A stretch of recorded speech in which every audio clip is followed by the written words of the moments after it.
смотрите новости на телеканале «Якутия-24». В студии Валерия Наумова. Здравствуйте. Вначале коротко о главных темах этого утра. Коренным малочисленным народам Севера теперь не нужно обращаться лично в пенсионный фонд. Пенсию будут назначать на основании электронного реестра. Сегодня, 8 февраля, российское научное сообщество отмечает свой профессиональный праздник – День российской науки. В скором времени владельцы пушкинской карты смогут посещать и кинотеатры. У Министерства республики есть и еще дополнительные планы.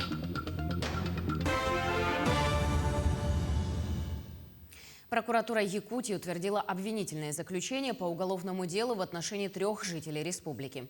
По версии следствия, в период с июня по август 2021 года обвиняемые, действуя группой лиц по предварительному сговору, осуществили незаконный вылов 103 экземпляров рыбы вида нельма и 28 экземпляров рыбы вида обыкновенный таймень. Также они незаконно добыли 570 экземпляров рыбы вида сибирский осетр ленской популяции. В ходе обработки ими с улова извлечена икра общим весом около 217 килограммов. Общая сумма ущерба составила почти 105 миллионов рублей.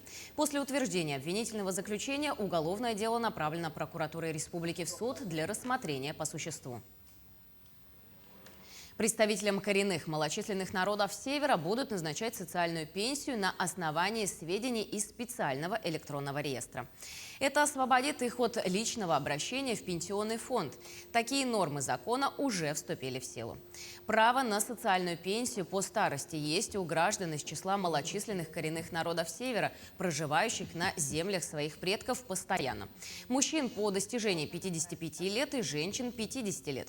Пенсии им будут назначать в беззаявительном порядке. При этом сохраняется и прежний порядок, при котором гражданин, сведения о котором не содержатся в реестре, при обращении за установлением пенсии вправе предоставить документы, подтверждающие принадлежность к малочисленным народам Севера. Руководитель региона Айсен Николаев встретился с представителями бизнес-сообщества республики. По словам главы, на встрече обсудили многие проблемы, которые необходимо решать, в том числе вопросы по налогам, ограничительным мерам по коронавирусу и субсидированию частных детских садов. Мы поговорили о мерах поддержки, которые может оказать федеральное и республиканское правительство, и о возможности снятия ограничительных мер, вызванных COVID-19. Надеюсь, что уже на этой неделе в Якутске мы начнем снимать часть ограничений, добавил Айсен Николаев. Также по поручению главы в мартовской корректировке бюджета будет учтено субсидирование частных детских садов в полном размере. Альтернативные пути лечения, а главное – профилактика коронавирусной инфекции. Герудотерапия или лечение пиявками снова обрели популярность. От каких болезней помогают избавиться пиявки, узнавала Марферина Алексеева. Улучшение энергетического, а главное общего иммунного статуса – это подтвержденный эффект лечения пиявками. В их слюне содержится около 150 биологически активного компонента. Пиявками лечат болезни сосудов, варикоз, простатит, артриты, ожирение, остеохондроз и гипертонию. Также с их помощью эффективно снижают уровень холестерина в крови. А сегодня, в нелегкий период ковид-пандемии, как оказалось, герудотерапия снова переживает необычайный спрос. Основным патогенезом ковидных осложнений является тромбоз, закупорка мелких сосудов, фиброз легких. Почему умирают пациенты? Потому что они бывают залечены, даже от препаратов кровь тоже сгущается. А что делает пиявка? Она разгружает кровоток, она снимает вот эти все тромбозы, растворяет. Это доказано научно. Жизненный цикл пиявки невелик. После укуса она отдает все содержимые в слюне ферменты. И сразу после процедуры пиявку утилизируют.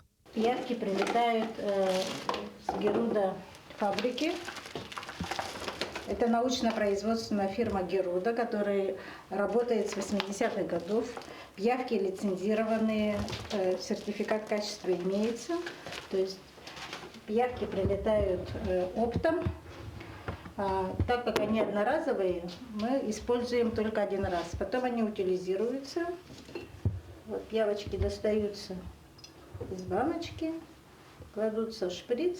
Иммуномоделирующий эффект пиявки давно не дает покоя ученым. Специалисты пытаются получить препарат, который содержал бы такие же ферменты, что имеет слюна пиявки. Однако безуспешно. Заменить герудотерапию лекарственными препаратами пока невозможно. Значит, пиявка кусает, впрыскивает слюну, разжижает кровь, дренирует плохую кровь, то есть выводит белковый мусор. То есть вот эти вредные лейкоциты, вот то, что слиплись, да, они выходят, и плюс питание идет.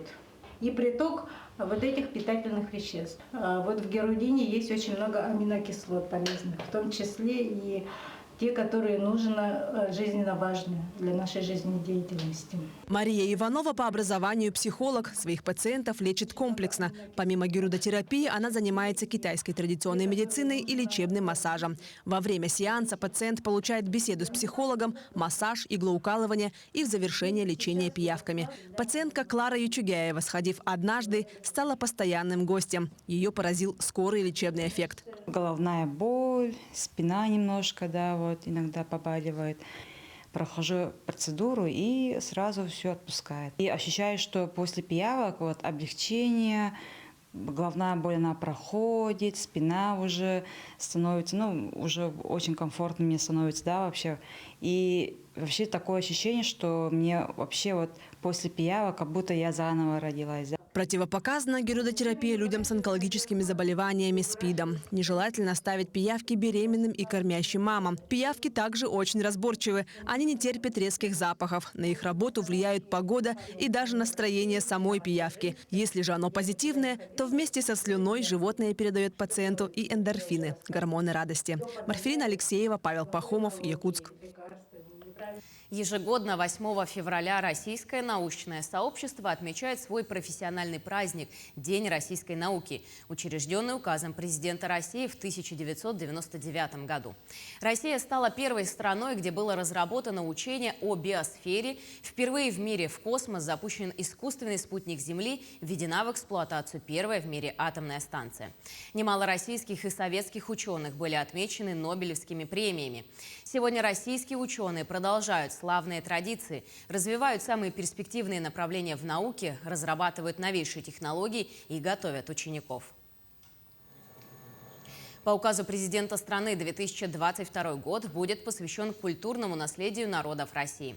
Лаборатория лингвистической экологии Арктики при СВФУ занимает знаковое место в изучении и сохранении языков, в частности, коренных малочисленных народов Севера, проживающих на территории Якутии, и народов Саха. В лаборатории изучают факторы, влияющие на изменения в языках и культуре народов Севера. Помимо лингвистов и социологов, к этой работе привлекаются этнографы и математики. В прошлом году коллектив лаборатории выезжал в северные районы Якутии, где в ходе беседы со старожилами и населением собрал уникальный языковой материал по долганскому, эвенскому и эвенкийскому языкам. Сейчас эти данные научные сотрудники обрабатывают на специальной лингвистической платформе. Сейчас в лингвистике одним из наиболее перспективных направлений является именно цифровизация, документирование и обработка тех материалов, да, которые несут с собой уникальный языковой, культурный материал, благодаря которому мы в последующем можем передать нашему подрастающему поколению тот особенный уникальный материал. Кинотеатры Якутии ведут работу по подключению и установке программы «Пушкинская карта». С 1 марта школьники и студенты с помощью данной карты смогут приобрести билеты на показы фильмов отечественного производства. Также Министерство республики планирует включить в программу якутские киноленты, а также программы Саха-цирка. Напомним, федеральный проект «Пушкинская карта» стартовал в сентябре 2021 года. Получить ее могут молодые люди от 14 до 22 лет через портал Госуслуги. Очень смешно сейчас, наверное, да? Мы сегодня работаем над тем, чтобы в эти отечественные показы мы тоже учли все фильмы, которые производит наша студия «Саха-фильм», которые мы называем феноменом или достижением якутского кино. Мы, да, хотим по пушкинской карте смотреть якутское кино. Вот эти все кинотеатры, Лена, Центральный, все основные наши кинотеатры, те, которые стоят в прокате якутской киносети, с 1 марта все подключатся к этой системе. Пока только отечественные фильмы, которые субсидированы Роскино. В целом, это в воспитательных целях, содержательной части. Мы работаем над тем, чтобы по Якутии нас еще включили наш цирк, самый северный наш бриллиантовый цирк. И еще хотим, чтобы все фильмы, которые производят Сахафильма, тоже были включены в этот перечень проката по пушкинской карте. Российские прыгуны с трамплина взяли первую олимпийскую медаль в истории.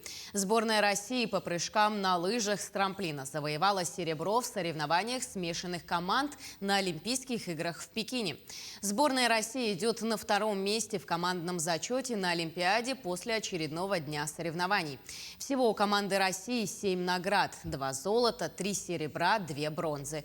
Лидирует в общем зачете сборная Швеции, у которой лишь 3 медали, но все они золотые.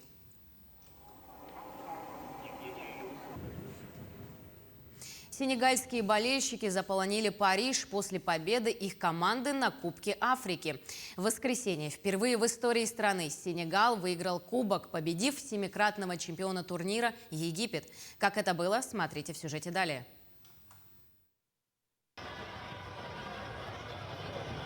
Давно уже центр Парижа не был столь многолюдным, как в воскресенье. Сенегальские болельщики собрались у Триумфальной арки, чтобы отпраздновать победу своей нации на Кубке Африки. Финал прошел в столице Камеруна Яоунде. Основное время матча закончилось без забитых голов, но после серии пенальти Сенегал выиграл со счетом 4-2 у Египта, который ранее уже 7 раз носил титул чемпиона. Размахивая флагами и танцуя, болельщики из Западной Африки, живущие во Франции, не скрывали восторга. Сенегал впервые в истории одержал победу в турнире после десятилетий мучительных промахов. Мы очень счастливы, клянусь вам. Мы ждали этого долгие годы и теперь благодарим Бога. Он послал нам кубок, и мы отпразднуем это как следует. Сегодня мы герои. Спасибо. Это сделали мы, наша нация. Не менее масштабные празднования развернулись на улицах столицы Сенегала. Радостные возгласы, автомобильные гудки и фейерверки начались в крупнейшем городе страны Дакаре сразу после финального свистка. На пресс-конференции после матча тренер сенегальцев Алиу Сиссе сиял от счастья. Команда чествовала руководителя, обливая водой из пластиковых бутылок. Мы посвящаем эту победу сенегальскому народу, потому что с момента обретения независимости мы гоняемся за первой звездой, но с этого дня и на наших футболках появится звезда. С трудом одержанная победа за мгновение стерла репутацию Сенегала как одной из отстающих футбольных наций Африки. На этом у меня все. Оставайтесь на нашем телеканале. До новых встреч в эфире.